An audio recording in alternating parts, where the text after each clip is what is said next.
Hi again and welcome to this training video. Like I promised before, this will be targeting the while loop. So I'm just going to give you an example of what not to do with the while loop, show you the error, and then talk about it a bit. So if I want to replicate what I did with the for, I'm just going to go while I, let's say, is less than 10, for example, and I'm just going to print. Just notice here the indentation. I will go back to it and focus on it and remind you of it.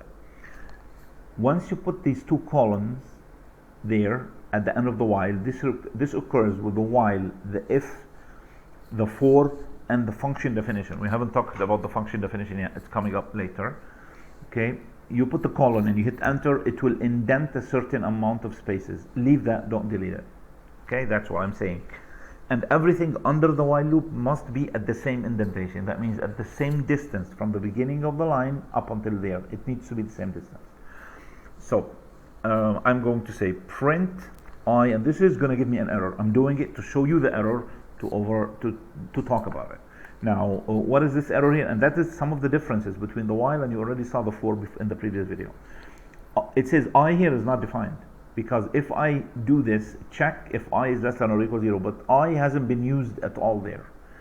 Okay, you tell me, or you ask a question, well, how come in the for it was used? Yeah, because in the for we said for I in range. So that format in the for loop actually creates a variable called I. But the format here in the in while, it's not creating. It's checking if I is less than 10, but I haven't assigned anything to it, to 10. To I. So if I assign something to I say I equals 0, let's say, that will solve this problem. That is, I have assigned it, this is true, it will print whatever I is. Let me click run.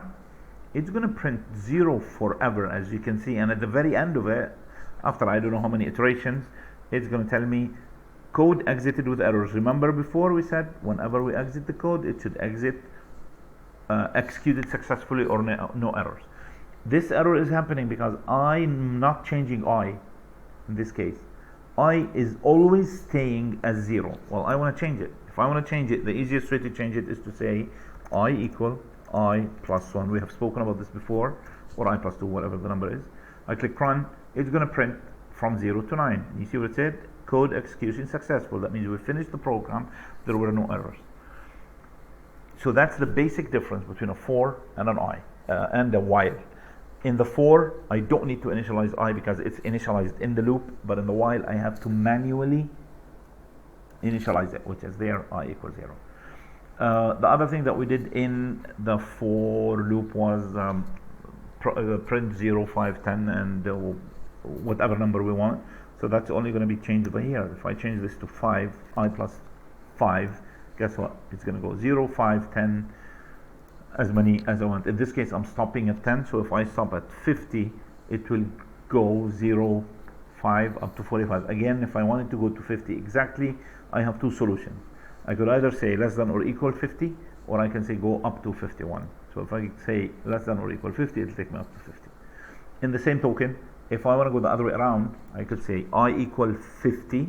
I start with it at 50, and then I say while I is greater than or equal 0, I equal I minus 5. So now it's just a little bit of math. I'm reversing what I did there, going from 50 down to 50, 100, whatever number it is, from 50 down to 0. And if I wanted to go even further down, I can say, well, while I is greater than minus 50. So it's going to iterate or go from plus 50 to minus 50. Watch. It keeps going, it doesn't stop. I mean, the computer doesn't have a problem, very fast, it understands math, it computes, as long as you put inside of here enough conditions to stop the loop, so the execution of the program will be terminated normally and not with an error like we saw it before. So hopefully those two videos will be important for helping you to code, program, and to finish the current assignments.